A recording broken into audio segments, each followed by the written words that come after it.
지난주부터 하나님의 인도하심을 받는 것에 대해서 말씀을 나누고 있는데요. 하나님의 뜻을 분별하고 또 그 뜻에 따라가는 것을 성도님들이 어려워하는 이유에 대해서 지난주에도 말씀드렸던 것처럼 하나님이 초월적이신 분이시니까 우리로는 그 하나님을 다 이해할 수 없는 영역들이 분명히 있습니다. 그래서 우리가 신앙생활하면서 하나님의 뜻이 이것이다 이렇게 우리가 단정지어서 말하는 것은 매우 조심해야 되는 일인 거죠. 지나고 나니 하나님이 이것을 뜻하셨구나 라고 하는 걸 우리가 발견하고 찾을 수 있을 뿐이지, 하나님께서 어떤 일들을 일으켜 가시는지 우리로서는 그것을 미리 알 수는 없는 거거든요. 그게 성도님들이 하나님 뜻 찾는 것에 또 어려워하는 지점이지만 이건 어쩔 수 없죠. 그런데 또 다른 어려움이 뭐냐면 하나님이 우리를 인격적으로 대하시는 것 때문인데, 하나님이 웬만하면 우리를 일방적으로 막 이렇게 몰아치지 않으시고 우리 앞에 이렇게 길을 보여주시면서 우리가 자발적으로 하나님께서 보여주시는 그 길에 따라가기를 하나님은 기뻐하십니다. 그러나 그렇다고 해서 우리가 하나님의 뜻을 분별할 수 없는 것은 아니에요. 왜냐하면 성경을 보면 하나님이 당신의 뜻을 알려주시려고 은혜로 그리고 선물처럼 우리에게 주신 것들이 있는데, 그게 바로 구약에는 율법이고 신약을 사는 우리들에게는 구약을 다 포함한 하나님의 말씀, 성경이 하나님이 우리에게 주신 하나님의 뜻이 여기에 다 담겨져 있는 거죠. 말씀은 죄로부터 우리 자신을 보호하는 울타리 역할을 하나님 하도록 그렇게 우리에게 선물로 주신 거고, 또 모든 고통과 죽음의 근원이 되는 죄로부터 우리를 방어하기 위해서 이 말씀을 지키면 지킬수록 우리 삶에는 하나님께서 우리 삶에 원하시는 뜻인 평강과 행복을 우리가 얻게 되는 것입니다. 하나님의 뜻은 이처럼 성경에 다 기록이 되어 있고 그건 아주 선명하죠. 그런데 문제가 뭡니까? 적용이 문제죠. 하나님의 말씀이 다 기록되어 있는 것은 알겠는데 적용이 어렵습니다. 이 말씀들 중에 어떤 말씀을 지금 내가 당한 이 상황에 적용해야 되고 하나님이 나에게 하시는 말씀일까라고 하는 것을 찾는 것이 어려운 지점이죠. 그래서 많은 분들이 이 어려움 때문에 빠지는 함정 중에 하나가 무엇이냐면은 무속신앙의 무당을 비롯한 다른 종교들에서 신탁을 얻는 방법처럼 그분이 신령하시다더라, 기도받으러 가자, 또는 그분이 환상을 본다더라, 그분이 예언을 한다더라, 그러면서 그렇게 그분들을 찾아가서 하나님의 뜻, 하나님의 말씀을 받으려고 하는 분들이 계십니다. 그런데 이거 정말 이렇게 하시면 안 되는 거예요. 저는 하나님께서 주시는 은사를 부인하는 사람은 아닙니다. 그러나 그런 방법들이 성경적이지가 않고 건강한 방법이 아닙니다. 여러 번 말씀드렸지만 하나님은 인격적인 하나님이시다라고 하는 걸 우리가 믿고, 그리고 인간이 하나님이 많은 다른 피조물들을 지으셨지만 모든 피조물들 중에서도 인간이 특별히 복을 받고 특별한 존재인 것은 하나님이 인격을 우리에게 주셨고, 그리고 우리를 인격적으로 대하신다고 하는 것이 다른 피조물들과 아주 본질적으로 다른 차이점입니다. 하나님은 우리 인격적으로 대하시기 때문에 하나님의 뜻을 우리가 어떻게 발견할까요? 그러니 당연히 그것도 인격적인 방법으로 하나님의 뜻을 분별할 수가 있겠죠. 인격, 그러면 가장 기본적으로 인격에는 세 요소가 있다고 그렇게 말하지 않습니까? 지, 정, 의. 이것을 이해하면은, 인격을 이해하면 하나님의 뜻을 건강하게 분별하는데 큰 도움을 줍니다. 지난주에는 제가 좀 개론적인 얘기를 드렸다면, 오늘은 우리가 우리 삶에서 어떻게 하나님의 뜻을 잘 분별해 갈 수 있을까라고 하는 조금 더 좀 세부적인 내용들을 오늘 함께 나누려고 합니다. 인격적으로 하나님의 뜻을 분별할 때 하나님이 주신 이 세 가지를 이용하는데, 첫 번째는 지성을 사용하는 겁니다.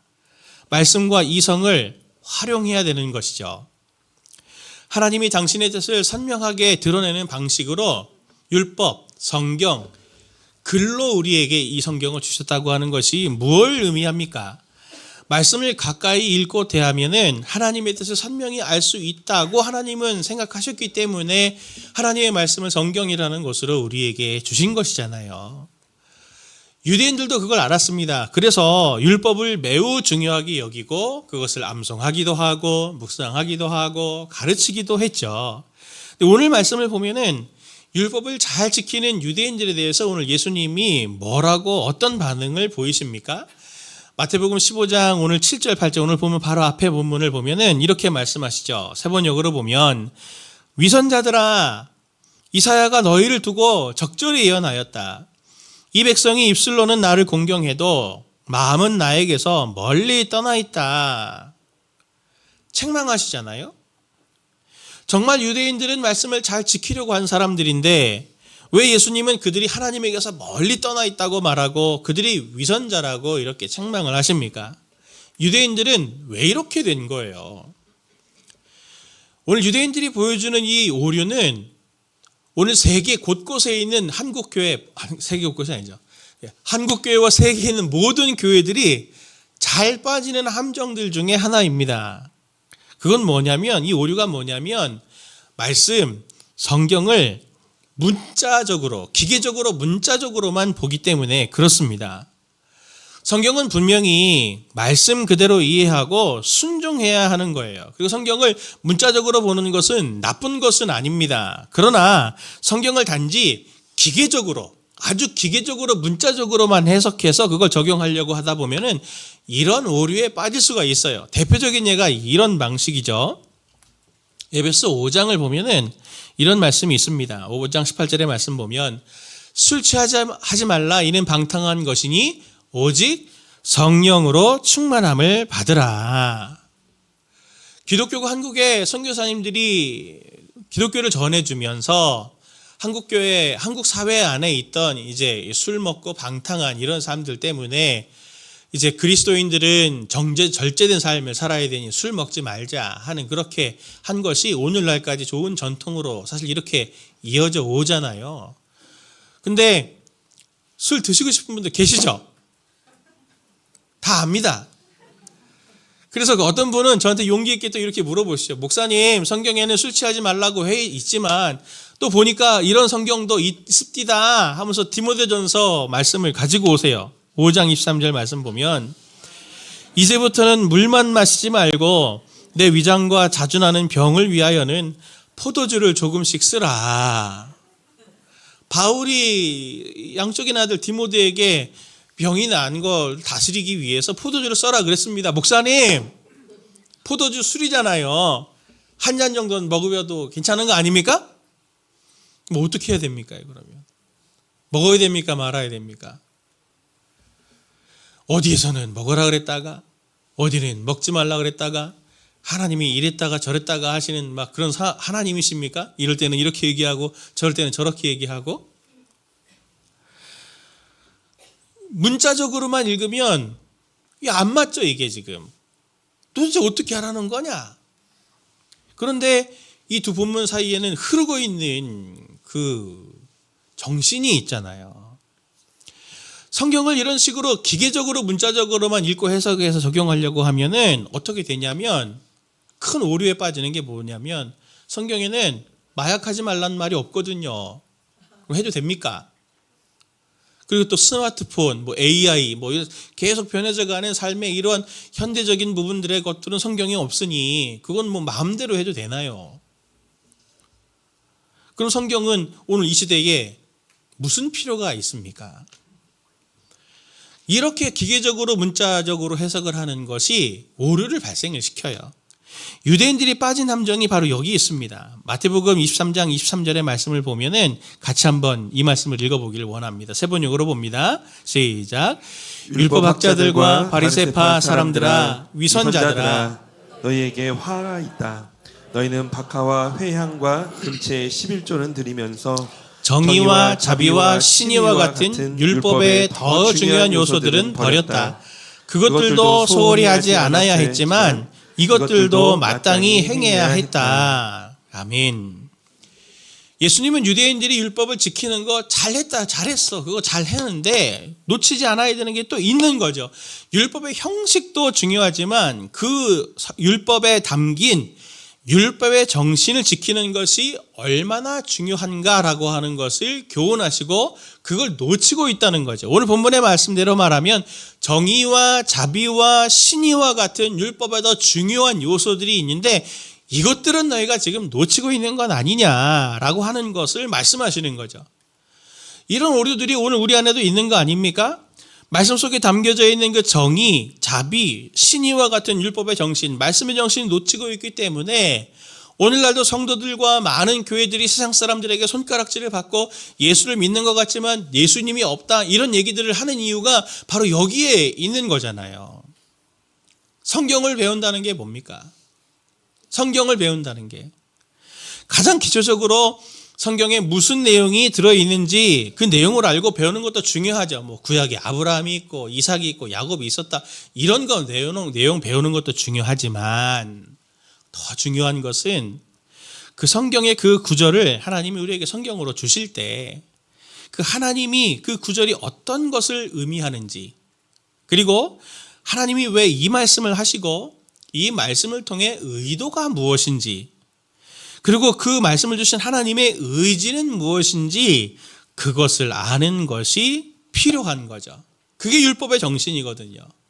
이걸 아는 것이 말씀을 아는 것입니다. 대표적인 예를 가지고 하나 말씀을 드리면 마태복음 5장을 보면 산상수훈이 나옵니다.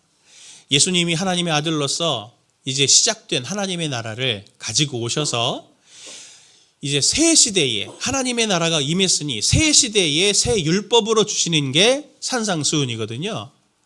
거기 보면은 그런 내용이 있습니다. 억울한 일을 당하는 피해자가 내가 되었을 때 억울한 일을 당했을 때 어떻게 행해야 하는지를 예로 이렇게 말씀해 주시거든요. 마태복음 5장 38절에 39절 말씀인데 같이 함께 봅니다. 시작. 눈은 눈으로 이는 이로 갚아라 하고 말한 것을 너희는 들었다. 그러나 나는 너희에게 말한다. 악한 사람에게 맞서지 말아라. 누가 내 오른쪽 뺨을 치거든 왼쪽 뺨마저 돌려대어라. 눈은 눈으로 이는 이로 갚아라 했는데 누가 오른쪽 뺨을 치면은 어떻게 하라고요? 왼쪽 뺨도 돌려대라. 그러니 이 말씀을 기계적으로 딱 듣고 이제 누가 내 오른뺨을 딱 치면 왼쪽 뺨을 돌려대야지. 그렇게 생각하시죠? 문제는 요즘에 뺨 때리는 사람이 없다는 겁니다. 이 말씀은 폐기해야죠. 그러면 그런 뜻이 아니죠. 당시의 사람들은 오른손잡이가 기준이었습니다. 오른손잡이가 뺨을 때린다고 하면 어느 뺨을 맞습니까? 맞는 사람은 왼뺨을 맞게 됩니다. 왼뺨을. 오른손잡이가 뺨을 딱 때린다고 하면은 당연히 상대는 왼뺨을 맞죠. 근데 지금 어느 뺨을 맞아요? 오른뺨을 맞는데요. 그럼 오른손 어떻게 해야 오른뺨을 맞게 됩니까? 왼손으로 안 쓴다고요. 오른손을 쓴다고요. 오른손으로 왼뺨을 때리려면 손등으로 때려야죠. 이렇게. 그렇게 맞아 보셨어요? 뺨 맞는 것도 뺨 맞으면 굉장히 기분이 나쁘고 모욕적인데 오른손을 가지고 그 사람 왼뺨을 이렇게 손등으로 딱 때렸다고 생각해 보십시오. 굉장히 모멸에 모멸을 더하는 거죠. 이건 당시에 있었던 문화의 습관 중에 하나인데 내가 윗사람이 아랫사람을 모멸감을 줄 때 그때 이렇게 손등으로 상대의 오른뺨을 탁 때리는 겁니다. 그러면 그렇게 맞았다고 생각해 보세요. 뺨 맞는 것도 속상한데 모멸감이 느끼는데 많은 사람이 있는 데서 정말 손등으로 나를 이렇게 오른뺨을 쳤다고? 그러면 한번 해보자는 거구나 하고 이제 확 달려들어갖고 엄청난 싸움이 일어나겠죠.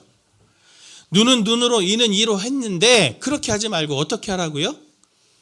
오른뺨을 맞으면 왼뺨을 돌려대라는 뜻은 무슨 뜻이냐면 어떻게 왼뺨이 맞는다고요? 손등이 아니라 손바닥으로 때려야죠. 손등으로 때렸으면 다시 왼뺨을 돌려대서 손바닥으로 한 번 더 맞아가지고 동등한 위치에 있다라고 하는 것들을 네가 보상을 받아라. 그런데 비폭력적인 방식으로. 억울한 일 당했을 때 그걸 참고 있어라 그 뜻이 아니라 상대가 너를 그렇게 모욕하고 너를 그렇게 억울한 일을 당했을 때 비폭력적인 방식의 지혜를 발휘해서 너가 그렇게 모멸감이 있는 사람이 아니다라고 하는 것들을 보여줘. 그렇게 복수하는 거야. 복수는 예수님이 이런 정신을 새롭게 우리에게 보여주시는 것이죠. 어떻습니까? 처음 들으시죠? 이런 얘기를. 네, 가르쳐주는 사람이 없었으니 다 목사 잘못입니다. 문화가 지나고 나면은 이렇게 그 당시에 있는 상황이나 이런 것들을 모르게 되는 지점들이 있어요. 그런데 예수님이 이 말씀을 하실 때 왼뺨을 대고 오른뺨을 대고 이게 중요한 게 아니라 원리를 말씀하시는 거죠. 예수님이 말씀하시는 이런 것들은 다 법칙 같습니다. 성경은 법칙 같아요. 성도님들도 학교 다닐 때 배우셨잖아요. 질량 보존의 법칙, 1법칙, 2법칙 해갖고 물리법칙에 대해서 배우잖아요. 어디 가서나 그거는 미국에 가든 한국에 가든 다 종교교육이 되는 거 아닙니까? 그것처럼 하나님의 말씀은 법칙 같고 공식 같은 역할을 합니다. 공식이 그렇잖아요. 공식에 상황을 대입하면, 변수를 대입하면 답이 항상 나오듯이 스피릿이 잘 서 있고 법칙이 잘 서 있으면 삶의 상황이 다양하게 바뀌어도 그것이 바뀌어져도 그 말씀에 대입하면 무엇이 하나님께서 기뻐하시고 무엇이 하나님께서 기뻐하시지 않는지를 확연히 알게 되는 것입니다. 이처럼 기독교 신앙은 확실히 이 원리, 정신, 스피릿이 중요하고 그걸 아는 게 말씀을 배우는 겁니다. 스피릿을 배우는 것이 말씀을 배우는 핵심이 되는 거예요. 그 원리들을 적용해서 살아가는 것이 말씀대로 사는 삶이라고 하는 것이죠. 우리가 믿는 신앙은 아무 근거 없이 신앙생활하는 것이 아닙니다. 하나님의 말씀은 성경이라는 책으로 글로 우리에게 주어졌고 그것을 통해서 하나님이 우리가 어떻게 살아야 될지 삶의 참된 의미와 정신을 알기 위해서 우리는 때로 공부도 해야 되는 거죠. 그래서 제자훈련도 하고 사역훈련도 하고 신앙 강좌도 듣고 해야 되는 거고 때로는 암송도 하기도 하고 성경을 읽기도 하고 배우기도 하는 것들이 있어서 이성이 작동되도록 해야 하는 겁니다. 그래서 교회에서 말씀의 의미를 잘 묵상하고 살아낼 수 있도록 돕기 위해서 예배 중에 하는 가장 핵심적인 것이 바로 그게 설교인 거예요. 그리고 그 말씀을 개인적으로 읽고 묵상할 수 있도록 돕는 것이 큐티이기도 하고 성도님들에게 성경을 쉽게 이해할 수 있도록 읽을 때 이 맥을 잃지 않도록 돕기 위해서 신앙 강좌를 여는 거죠. 이런 것들은 때로 전문적인 지식이 필요할 수 있습니다. 그래서 목사 같은 저 같은 사역자들은 지적인 훈련을 그래서 끊임없이 계속 해야 되는 이유가 바로 거기에 있는 거죠. 그래야 성도님들에게 말씀을 더 잘 원리들을 알려드릴 거 아닙니까? 지성은 하나님의 뜻을 분별하는데 가장 바탕을 이루는 중요한 요소 중에 하나입니다. 절대로 덮어놓고 믿으면 안 돼요. 이해가 안 되시면 성경을 읽다가 이해가 안 되시면 꼭 질문을 하세요. 저에게도 질문하세요. 제가 알려드릴게요. 저도 모르는 게 있으면 찾아보고 공부하고 해서라도 제가 또 알려드릴게요. 지성은 하나님의 뜻을 분별하는데 가장 중요한 요소입니다. 질문한다고 믿음이 없는 게 아니에요. 어떤 분은 질문하면 믿음이 없는 거로 자꾸 생각하시는 분들이 있는데 그러시면 안 돼요. 이해가 돼야 돼요. 성경은 이해하라고 쓰여진 책이니까요. 성도님들은 꼭 지성을 잘 사용하셔서 하나님의 뜻을 잘 분별할 수 있는 그런 성도님들 되시길 예수님의 이름으로 축원을 드립니다. 두 번째로 인격적으로 하나님의 뜻을 분별하기 위해서는 지성 말고 의지가 작동이 되어야 되는데 그 자신의 내면 의지를 잘 들여다보는 것이 필요한 겁니다. 오늘 말씀을 앞부분을 보면은 유대인들이 예수님의 제자들이 식사할 때 손을 씻지 않는 것 때문에 예수님을 막 비난합니다. 그때 예수님이 유대인들에 대해서 이렇게 책망을 하시죠. 마태복음 15장 3절부터 말씀 보면 예수께서 그들에게 말씀하셨다. 그러면 너희는 어찌하여 너희의 전통 때문에 하나님의 계명을 어기느냐? 하나님께서 말씀하시기를 아버지와 어머니를 공경하여라 하시고 또 아버지나 어머니를 욕하는 자는 반드시 죽을 것이다 하였다. 그러나 너희는 말하기를 누구든지 아버지나 어머니에게 내게 받으실 것이 하나님께 드리는 예물이 되었습니다 하고 말만 하면 그 사람은 제 부모를 공경하지 않아도 된다. 이렇게 너희는 너희의 전통 때문에 하나님의 말씀을 패한다. 위선자들아, 이사야가 너희를 두고 적절히 예언하였다. 이 백성이 입술로는 나를 공경해도 마음은 나에게서 멀리 떠나 있다. 예수님은 율법 어기는 이 유대인들에서 이렇게 말하는 거죠. 유대인들도 부모를 공양해야 되는 게 있을 거잖아요. 어르신들이 연세가 드시면 당연히 봉양을 해야죠. 자식들 도리의 입장에서. 근데 아까운 거예요. 물질이 아까워서 부모님한테 이게 드려야 되는데 마음에 찔리면 뭐라고 말한다고요? 이거 하나님께 드릴 예물입니다. 그럼 부모 입장에서 하나님께 드릴 예물을 그거 나한테 줘. 그렇게 얘기하겠습니까? 그런 식으로 부모를 공양 안 한다는 거죠. 너희가 율법을 지키는 게 맞냐? 위선 아니냐? 예수님이 지금 그 말씀을 하시는 거죠. 안 드리고 싶은 걸 하나님을 팔아갖고 안 드릴 명분을 찾는 거예요. 유대인들이 율법을 지키는 방식이 이랬습니다. 율법의 맹점을 이용해서 자신이 원하는 욕구와 욕심을 챙기는 방식을 너무 많이 사용을 했거든요. 그래서 예수님은 이 유대인들을 경계하시면서 오늘 말씀에 제자들에게 이렇게 말씀하시는 겁니다. 마태복음 15장 10절 11절 말씀을 우리 같이 보겠습니다. 시작. 무리를 불러 이르시되 듣고 깨달으라. 입으로 들어가는 것이 사람을 더럽게 하는 것이 아니라 입에서 나오는 그것이 사람을 더럽게 하는 것이니라. 아멘. 율법의 문제가 아니라는 거죠. 사람 입에서 나오는 거. 속에 있는 그 의지, 의도, 마음, 그게 문제다. 예수님은 오늘 이 마음의 문제, 의지의 문제에 대해서 어떤 처방을 지금 내리고 계십니까? 10절 말씀 보면 듣고 그리고 깨달으라. 듣고 그리고 깨달으라. 듣는 것은 뭐겠습니까? 당연히 하나님의 말씀이겠죠. 깨닫는다라고 하는 것은 통찰력을 말하는 겁니다. 통찰력을 통해서 너의 마음이 지금 어디로 향하고 있는지, 욕구가 어디로 향하고 있는지를 점검하지 않으면은 어떤 일을 내도 하나님의 뜻대로 안 된다. 그걸 지금 말하고 있는 거 아닙니까? 많은 그리스도인들이 성경을 읽고 묵상하고 제자훈련, 사역훈련을 받고 저처럼 신학적인 훈련을 받고도 목사가 돼도 하나님의 뜻을 분별하는 데 어려움을 겪고 하나님의 뜻이라고 생각했는데 결과적으로 실패하는 이유가 여기에 있습니다. 성도님들이 한번 다 그런 경험이 있으실 텐데 마음이 힘들거나 어려울 때 성경을 이렇게 읽으면 어떤 말씀이 들어와요? 나를 위로해 주시는 말씀이 들어오죠.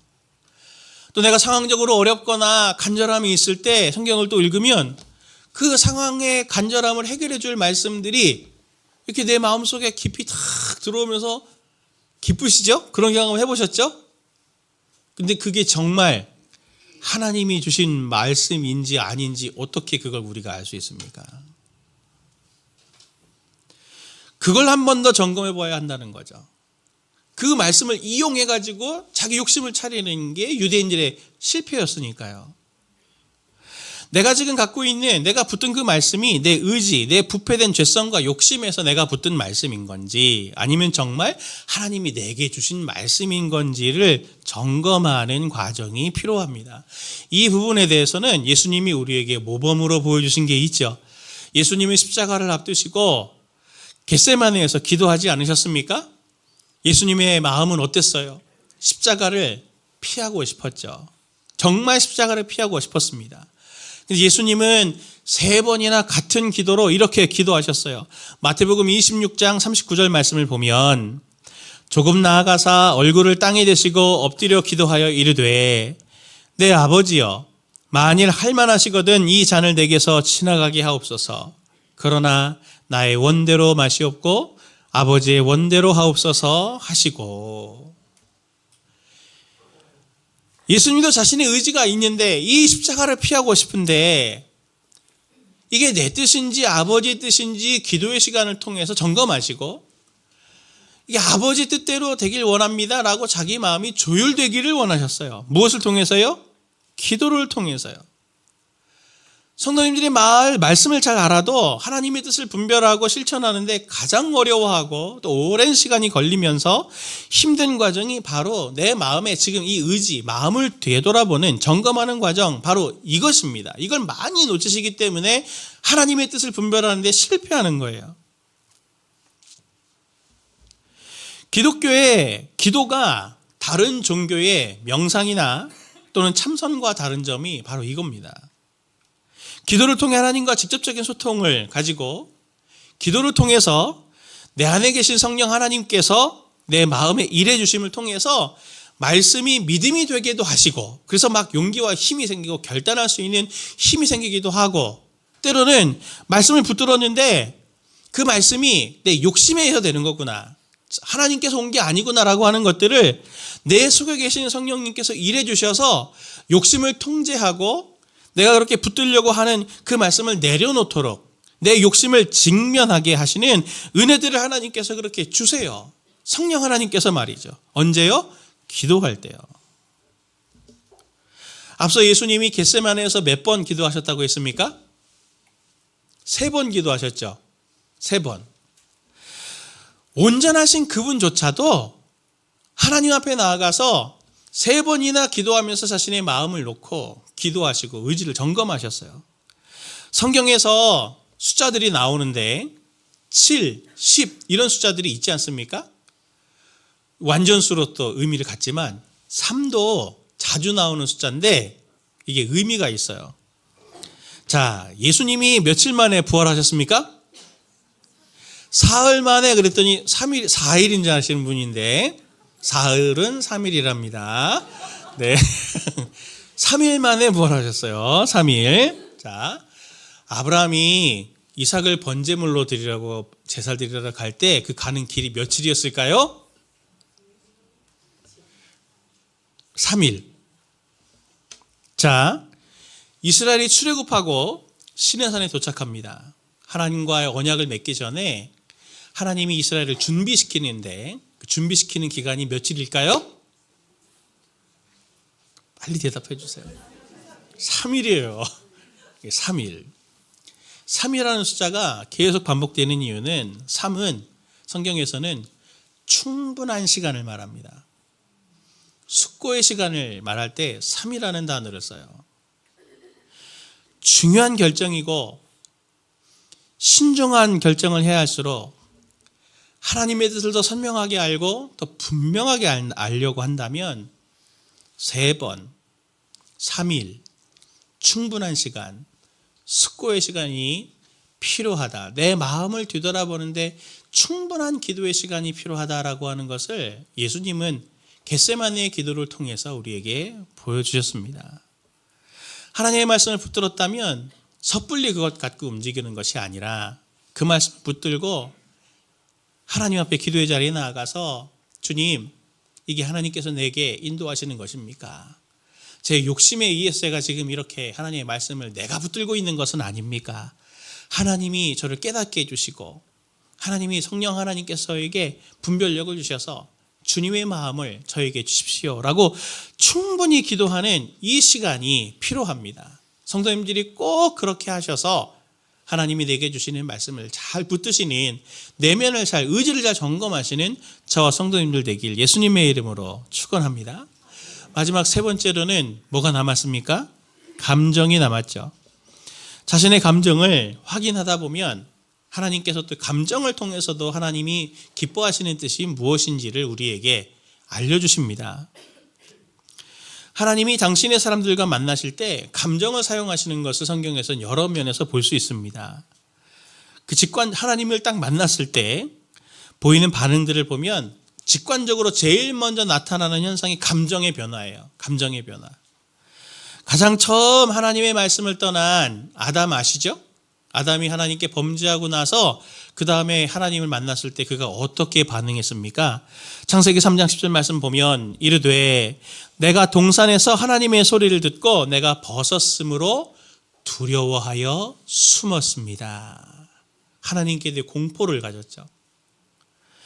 우리가 잘 아는 대로 이집트의 파라오가 바로 왕이 보니까 이스라엘 사람들이 수가 점점 많아지는 거예요. 그래서 히브리 산파를 2명을 부르죠. 불러서 남자아이거든 죽이고 여자아이거든 살려라. 그렇게 명했을 때 히브리 산파들이 그렇게 하지 않지 않습니까? 다 살려줘요. 근데 왜? 왕의 명령인데도 목숨을 걸고 살려주는데 왜 그렇게 했습니까? 출애굽기 17장 1장 17절 말씀을 보니까 이렇게 말합니다.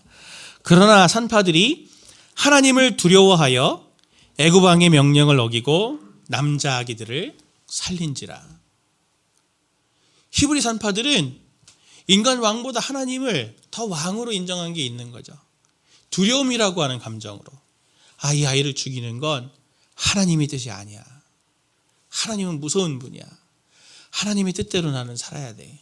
이 아이를 내가 살리다가 어려움을 당하더라도 나 하나님의 뜻대로 할 거야 라고 하는 그 마음의 결단을 두려움으로 일하는 감정을 통해서 그들이 순종 하나님의 뜻을 분별하게 된 것이죠. 부정적 감정만이 아니라 하나님은 긍정적인 감정도 사용하시는데, 누가복음을 보면 12의 혈루증 걸린 여인이 자신의 병을 낫기 위해서 마치 도둑질하듯이 예수님께 몰래 와서 예수님의 옷자락에 손을 대서 몸이 낫게 되지 않습니까? 그때 예수님은 이 여인을 찾으십니다. 내게 손을 댄 자가 여기 있는데 그래서 내 능력이 나갔다 그러면서 이 여자를 막 찾으세요. 그때 이 여인이 두려워해서 제가 그렇게 했습니다 라고 고백했을 때 예수님은 이 여인에게 뭐라고 말씀하셨습니까? 누가복음 8장 48절 말씀 보면 예수께서 이르시되 딸아 내 믿음이 너를 구원하였으니 평안히 가라 하시더라 하면서 여인에게 평안을 선물처럼 주시죠. 이 과정이 없었으면 아마 그 여인은 내가 예수님께 부정한 여인인데도 예수님의 손을 대서 예수님께 내가 부정을 끼쳐드렸구나 그러면서 마음의 괴로움이 굉장히 심했을 거예요. 그러나 그 마음까지 헤아리시는 예수님은 이 여인의 마음에 평안을 선물로 주시는 거죠. 이렇게 하나님은 하나님의 사람들에게 평안을 주셔서 상황을 뛰어넘는 평안을 하나님 주셔서 이게 하나님의 뜻이고 하나님이 기뻐하시는 거구나라고 하는 것들을 알게 해주시는 예가 굉장히 많습니다. 성도님들 중에도 그런 경험들 있으시지 않으신가요? 앞에 일들이 걱정이 되고 염려되는 일들이 많은데 이상하게도 이 상황 앞에 서면 불안이 있어야 되고 염려가 있어야 되는데 마음만큼은 담대하고 평안한 것들 그런 게 경험을 하시잖아요. 그런 것들이 하나님께서 또 하나님이 이렇게 하나님의 길 가운데 잘 걷고 있다. 하나님께서 또 동행하고 계시다. 인도하고 계시다라고 하는 것들을 보여주는 또 이 감정으로 하나님이 주시는 하나님의 뜻에 내가 좀 잘 순종하고 있구나라고 하는 걸 보여주는 사인일 수 있어요. 그런데 그런 감정도 그게 건강한 것인지 점검이 필요하죠. 앞에서도 말씀드렸지만 기독교 신앙에 있어서 제일 중요한 기준은 말씀입니다. 내가 두려움과 염려가 있더라도 그 두려움과 염려가 있을 때 원인이 뭔지를 기도해 봐야 되는 거죠. 하나님 앞에 말씀을 묻고 기도의 자리에서 하나님 내가 염려와 두려움이 있으면 무엇 때문에 염려가 있고 무엇 때문에 두려움이 있고 또 반대로 평안과 기쁨이 있다면 왜 평안하고 왜 기쁨이 있는 그 원인이 무엇인지를 하나님의 말씀을 구하고 기도의 자리에서 점검하면서 그러면서 이게 하나님이 주신 기쁨이구나라고 하는 거 확인하는 과정이 필요한 겁니다.